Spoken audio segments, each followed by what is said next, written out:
se está viendo en estos momentos con este proceso de pandemia, de cuarentena? Mira, la inflación por ahora está bajando. Hay varios factores que hacen que baje la inflación. Hay precios máximos en muchos rubros. Lo que llamaríamos, no es acuerdo de precio hoy en día, pero son precios máximos.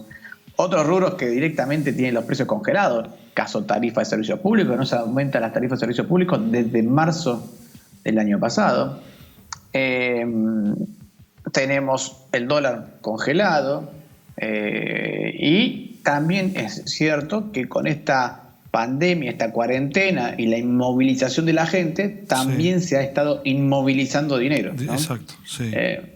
Con los bancos cerrados, el dinero ha dejado de moverse mucho por ahora, pero ojo, que cuando las cosas empiezan a funcionar, ese dinero va a empezar a moverse y hoy la masa monetaria es muy grande, mucho más grande de lo que era el año pasado. Si tomamos en cuenta como dinero a todo lo que son circulantes, a los billetes y monedas en poder del público, eso solo creció casi 70% anual. A eso sumémosle los depósitos en caja de ahorro y en cuenta corriente, que son hoy medios de pago prácticamente, porque pagamos con la tarjeta de débito, tenemos un montón de descuentos directamente, descuentos en los débitos en la caja de ahorro, cuando pagamos las tarifas, los servicios públicos, etcétera, y la cuenta corriente, que son los cheques que emiten las empresas. O sea, si tomamos caja de ahorro, cuenta corriente y el circulante, eso que nosotros los economistas llamamos el M2, es una definición de dinero, bueno, eso está creciendo al 90%. Entonces, no es consistente un crecimiento de la cantidad de dinero del 90% con una caída en la producción. O sea, tenemos más billetes y menos bienes, con una inflación en baja, ¿no? Tarde o temprano eso tiene que empezar a subir de nuevo. Lo que pasa es que por ahora, con la pandemia y la recesión, bueno, no se está viendo. ¿A qué le estás prestando atención o estás mirando con preocupación de la situación económica hoy en Argentina? Le estoy prestando. Hay dos cosas. Yo creo que Argentina hay que mirarla en dos visiones. Una a mediano y corto plazo y otra a largo plazo. A mediano y corto plazo lo que noto es una economía, una macroeconomía muy desordenada. Muy desordenada. Ojo, eso también está pasando en el mundo. ¿A qué me refiero con una macroeconomía muy desordenada? Déficits fiscales muy altos, mucha emisión monetaria. Eso pasa también en el mundo. Pero a diferencia del resto del mundo, Argentina no tiene credibilidad. O sea, no es que nosotros tenemos... Ahora, ¿qué pasa cuando en Estados Unidos las personas tienen temores sobre el futuro económico? Lo que hacen es tienden a quedarse en cash, en caja de ahorro, no toman riesgo financieramente, y no tomar riesgo financieramente significa quedarse, por ejemplo, en Estados Unidos, en el dólar, en activos líquidos que puedan usar por si acaso, por si pierden el trabajo, por lo que fuera. Aquí, cuando nos asustamos y no queremos tomar riesgo financiero, lo que hacemos también compramos dólares, no pesos. Entonces, ¿qué sucede? En Estados Unidos el Banco Central, cuando hay temores, emite dólares y la gente los absorbe los dólares porque ante el temor prefiere quedarse con los dólares. Aquí en Argentina, ante la crisis, el Banco Central emite pesos y la gente se saca encima de los pesos y compra dólares. Entonces, y eso es porque el peso no tiene credibilidad. Tampoco tenemos crédito, por otra parte. O sea, tampoco el gobierno puede tomar deuda para hacer estas cosas. Así que nos encontramos con la situación de que hoy la emisión monetaria en Argentina no tenemos capacidad de emitir dinero, ¿no? Y estamos emitiendo dinero porque la verdad es que es lo único que le quedaba al gobierno por hacer, no tenía otro instrumento.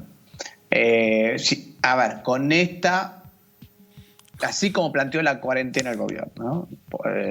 Probablemente hubiera que haber pensado las cosas de forma más integrales, digo yo, eso como crítica ex post, que no tiene mucho valor, ¿no? Pero hoy, con el diario de mañana, diría por ahí habría que haber pensado las cosas de forma más integral. ¿Más integral qué significaría? Y pensar, si vas a hacer una cuarentena, ojo, ¿cuánto me va a costar la cuarentena? Si es muy larga, si es muy corta, ¿no? ¿Qué puedo hacer y qué no puedo hacer? ¿Tá? ¿Y qué voy a hacer después? Eso por un lado. Por otro lado, nos encontramos con un déficit fiscal muy grande, que tampoco podemos financiar. Ojo, Estados Unidos también va a tener un déficit fiscal muy grande, pero a diferencia de Argentina, Estados Unidos tiene crédito y puede tomar deuda. Y nosotros estamos en default. Nosotros estamos en default. Entonces, ahí también. Y después ya tenemos problemas propios de Argentina. Tenemos un mercado cambiario con control de cambios. Sí. O sea, eso Estados Unidos no lo tiene Europa, no lo tiene nadie, solamente nosotros. Lo cual genera una brecha cambiaria y unas expectativas de inflación bastante fuertes con esa brecha cambiaria. Otra cosa, Argentina viene de 2 años de recesión, con lo cual ya las empresas argentinas estaban muy débiles. Sí. Entonces ahora encontramos con una situación mucho peor en las empresas locales y muchos cierres de empresas y problemas de quiebros, sobre todo teniendo una cuarentena tan rígida y tan larga. O sea, no nos olvidemos que la cuarentena argentina fue de las más rígidas y de las más largas. Sí. De las más rígidas medida por el índice de movilidad que publica Google y de las más largas por el tiempo que ha tardado. Estamos en 80 días. 80 días, sí, tal cual. Entonces, esa cuarentena tan costosa, es una cuarentena muy costosa la que se puso a hacer Argentina, pero sin capacidad de pagarla, por así decirlo. El resultado es que cuando termina la cuarentena nos vamos a encontrar con empresas, con menos empresas las que teníamos, y con las empresas que sobrevivieron muy débiles financieramente, con un Estado muy débil financieramente, con un excedente de pesos que va a ser difícil absorber en su totalidad. La deuda esperemos que esté arreglada para entonces, y después una actividad económica que se va a recuperar inicialmente, seguramente estamos viendo una recuperación de la actividad económica, pero en algún momento se va a empezar a frenar cuando nos empecemos a encontrar con que hay menos empresas en marcha, ¿no? Claro. O sea, pongámoslo así, en una cuadra antes había 10 negocios, hoy están todos cerrados, pero cuando abren los negocios no van a abrir 10, van a abrir 6. Claro. Mientras estén abriendo esos 6 o 8, no sé, lo que sea, no estoy poniendo un porcentaje, no lo tomen como un porcentaje. Mientras estén abriendo esos 6 o 8, bueno, vamos a ver, se abrió la actividad económica. Fíjate que antes no teníamos ningún negocio abierto, ahora teníamos 6 y 8 abiertos. Pero antes eso teníamos 10, o sea que hay 2 que no van a estar abiertos, ¿no? Entonces, eso le pone un techo a la velocidad de recuperación de la economía, ¿no? ¿Y a ese panorama habría que agregarle la situación de Brasil o no incide? Bueno, sí. Sí, hay que agregar la situación de Brasil y en realidad de todo el mundo. Este es un mundo que va a crecer menos, o sea, va a estar en recesión, o sea que tu capacidad de exportar es limitada, claro. Sobre todo productos que no son agropecuarios, ¿no? Así que eso sí te complica un poco más aún.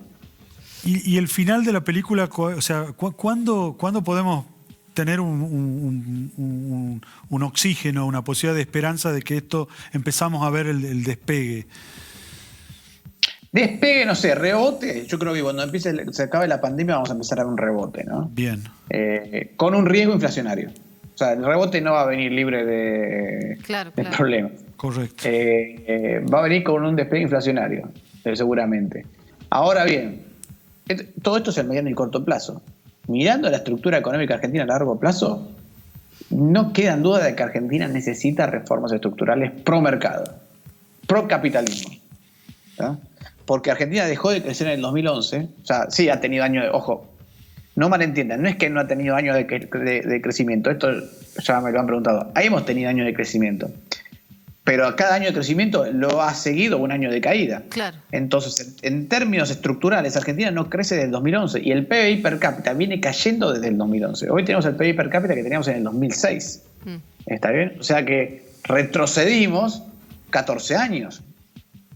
Claro. Y después de Vicentín, de alguna manera también eso que estás planteando se hace aparentemente más difícil, porque no son los mensajes que te están dando. Exactamente. Las señales para atraer inversiones, para invertir en Argentina, para generar productividad, eso no, Argentina hace rato que no está pensando en esas cosas. Abrir el comercio, salir a conquistar mercados. A ver, ¿en qué piensan todo el resto del mundo en general? En esas cosas, en cómo traer inversiones, cómo ganar mercados, cómo generar negocios, cómo desarrollarnos. Bueno, eso Argentina no hace años que no está en el vocabulario de la política argentina. Y entonces es muy difícil que empecemos a crecer y tengamos ganancia de productividad, etcétera, ¿no? Que es lo que necesitamos para crecer. Y eso es lo que me preocupa a mediano y largo plazo, que no estemos pensando esas cosas.